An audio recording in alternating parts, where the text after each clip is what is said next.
Yeah, International Criminal Court was created by the Rome Statute, I believe, in 1998. So it is an international treaty.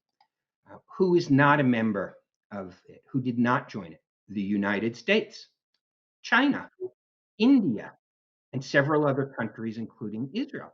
Why did they choose not to join it? Because they knew what you were doing. You were creating a um, I'm not sure what the right word is, an international body accountable to nobody who would have the right to arrest leaders of countries on war crimes and crimes against humanity charges. And that what would go wrong with it is exactly what you're seeing go wrong with Israel. A biased prosecutor with a history of being anti-Israel who curiously sought the arrest warrants right when he was being charged with sexual harassment. Okay, nice way to distract from that. And a biased international organization, which, like almost every, if not every, international organization has been corrupted from within, like the United Nations. I mean, the United Nations Human Rights Council has some of the worst human rights abusers on it. And so the US said, we're not going to submit ourselves to the jurisdiction of this thing. And in fact, it is against United States law to enforce any of the judgments or any of the warrants that the ICC issues.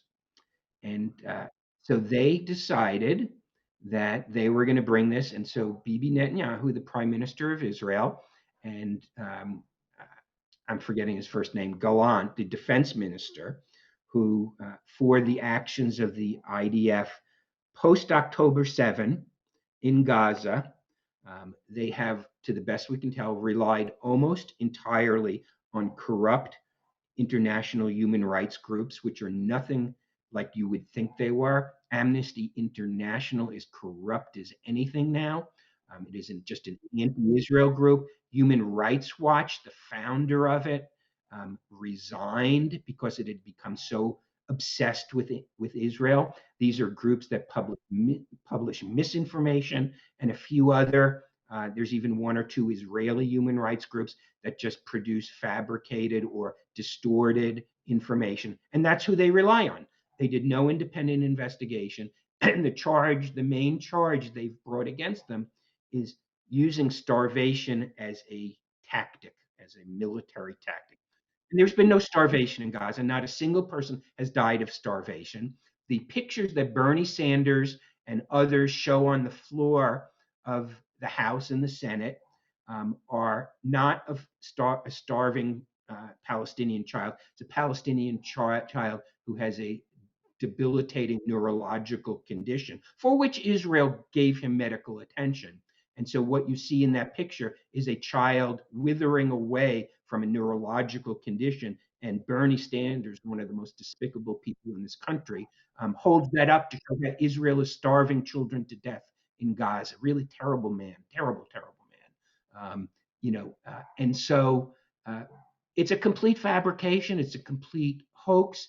It's a complete corruption. And I think what you're going to see, and what I hope you see, is the U.S. under Trump and the Senate and the House under Republicans gutting the ICC with sanctions. Nobody affiliated with it being allowed to enter the United States. Anyone who cooperates with it being treated the way we treat somebody who gives material support to a terrorist group, criminalizing it, really needs to collapse that court, because the fears we had when we refused to join it have come true. And it's even worse. It's even more of a threat now because they don't even have jurisdiction over Israel because Israel's not a member. So if they can issue an arrest warrant for Bibi Netanyahu, they can issue an arrest warrant for Donald